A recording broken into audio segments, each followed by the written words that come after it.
Welcome back one and all to the latest episode of the Good, the Bad and the Ugly at Liverpool FC podcast, brought to you by the LFC File and myself, Ben Green. Thank you very much for stopping by. As always, if the content floats your boat, remember to like, subscribe, all that nice stuff, press the notification bell, tell your friends and fam, and by all means leave a comment so we know what you think of the what was good, what was bad and what was ugly this week. Maybe have a better view, always happy to hear. Just a quick reminder that this is available as an audio podcast, which is available on Apple Podcasts and Spotify. And in addition thereto, the season review, the 24-25 season review of The Good, the Bad and the Ugly is available on Amazon for a purchase at £8.50. And for those in the US and in Europe, it's €8.99. Not sure how much it costs in the other parts of the world. But anyway, those are the three main markets I hasten to add. And one final thing before we get into it is just to mention for the Levekusen fans, Leverkusen played Newcastle this week. I went to watch that. Very good game, super game. I did predict 2-2 before the match, and at 1-0 I was asked to reconsider, which I didn't. And the performance from good performance from Anthony Gordon, I would say, rescued the Magpies and got them back into the game. He scored a penalty, I believe, and had a hand in the other. So yeah, very good game, I have to say. Really good atmosphere. The Newcastle fans, always good value. So yes, very entertaining evening, I have to say. Just recovering from it now. So yes, I just thought I'd give that a mention. So without further ado, let's get into it with the good. And the good this week is going to be, I would say, in order of appearance, let's do this. So firstly, Liverpool's 1-0 win over Inter Milan in the San Siro as well, which is no mean feat, secured by an 88-minute penalty,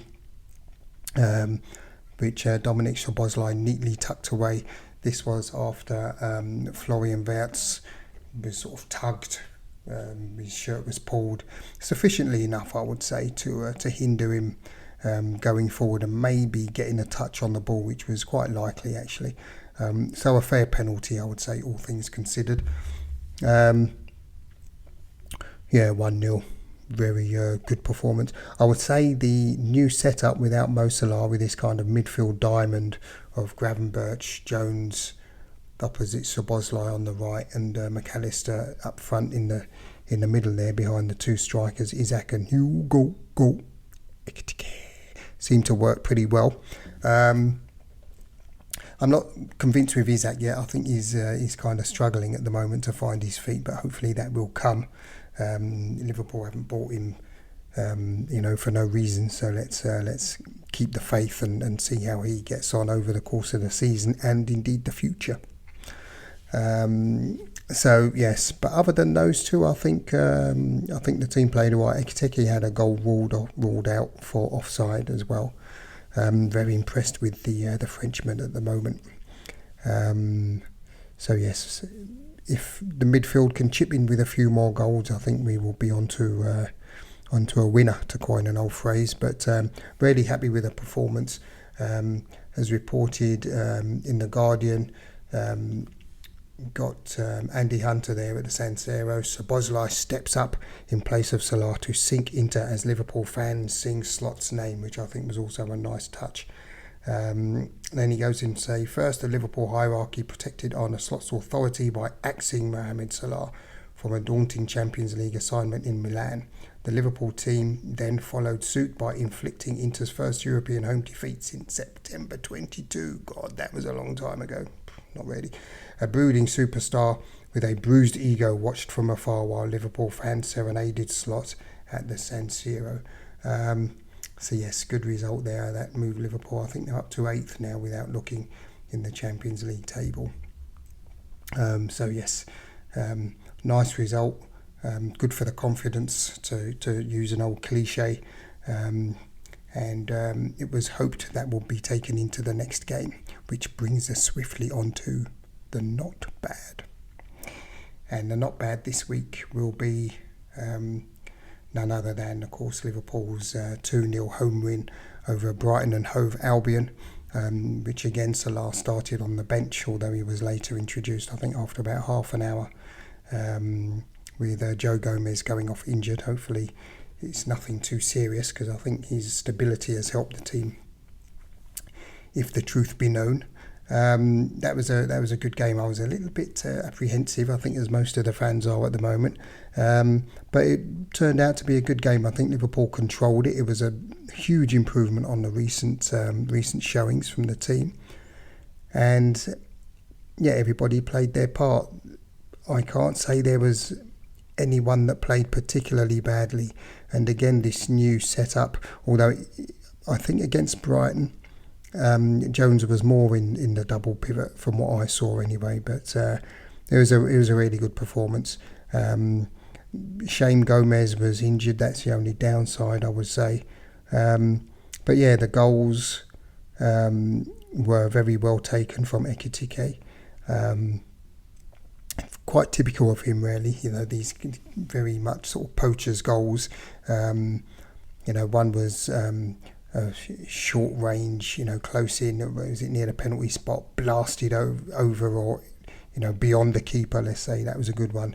And the second one, I believe, was on the counter, wasn't it? And he just slotted that one nicely past the keeper. Unless I've got those the wrong way round. If I can, I will sneak a little slot from the couple of little snippets from the LFC reels or something in, so we can see them. Great result. Very good performance, I have to say. It was a big step forward, I would say. And it would probably give us a hint of life after Salah. Not that I think he's going anywhere, but for the future at least anyway. It was reported in the Independent by Richard Jolly at Anfield, with his headline, "How Mohamed Salah, Arne Slot and Anfield came back together in restorative Liverpool win over Brighton." Sounds as if Liverpool sort of went to a spa or something, a restorative win over Brighton. And he goes on to say, Liverpool 2, Brighton 0. Salah played his part in a long-awaited home victory in the Premier League from the bench and overshadowed, I should say, Hugo Ekitike's brace. So Liverpool in 6th place, ahead of Man United, who play Bournemouth at home, I believe, on Monday. Crystal Palace on 26. I think they will play Man City today at Selhurst. Yeah, that'll be a good game, actually. I'll see if I can catch that one. So yes, all's well that ends well as we close the game week 16. So I'm very happy with how things have gone. Liverpool very organised yesterday. I thought Jones is playing very well in this particular role. If it's still this diamond or in front of the back four, I was really happy with how he played. Gravenberch as well, he's always his usual steady self. You can't really complain. I'm just looking at the lineups here. Yes, so Jones was in this double pivot, that's why, because he seemed to be yesterday. With Gravenberch, I have to say he's very effective there, actually, Jones. You could see he really wants it at the moment, so this is nice to see. McAllister, he played well, very industrious. Verts had a very good game. He's improving all the time. He doesn't have any goals to his name yet, but I think that will come, because he's the involvements he has are actually he's having a good effect on the game, and I think this is certainly how I judge a player anyway. Is he having a good effect on the game, or is he just there? Do things happen as a result of the actions that he makes? In Verts' case, I think the answer is yes. Similar to Szoboszlai as well. He's probably our standout performer so far this season, I would say, along with Ekitike, of course. But Szoboszlai has been a very willing and able participant and runner in the team. And of course, James Milner came on wearing the number 20 and got a very nice reception from the fans, although I wouldn't expect anything other, actually, number 20 or not, but that was a nice touch from the former Reds midfielder, who seems to be playing on well into his twilight years, so well done him. It's nice to see the fans as well chanting on a Slot and Mohamed Salah. You know, it's good that the focus is on the team. And contrary to that, it brings us on to the ugly. It's not really so ugly. This week it's more just a little bit about this Salah slot thing. And this is the last I'm going to mention on this, but there's the report in the Mail about Salah's return, and you know, I hope this draws a line on it now, but Arne Slot kind of says, well, it's the kind of performance from Salah that every fan would have expected to see. Probably 80%, I would say, but not quite. He had a good game, Salah. I think he, you know, one or two things he maybe, I think most fans would agree he could have done a bit better with. But yeah, there you go. Hopefully that's the end of that now, and we can all. And that's pretty much all I've got to say for this week, to be honest. Fairly short and sweet. There's a week of nothing now, and I think it's just Spurs next week on Saturday.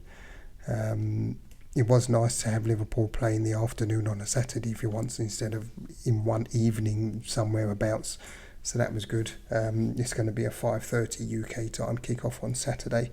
So Liverpool will be travelling down to the Smoke, as it's colloquially known, i.e. London, to take on Tottenham Hotspurs. This is going to be a very good test. Salah, as we know, will be at the African Cup of Nations, so hopefully the team can just forget about all that stuff and just put in a good performance. I've not got great hopes. This is not the Liverpool that we're hoping for, but it is. They are heading in that direction.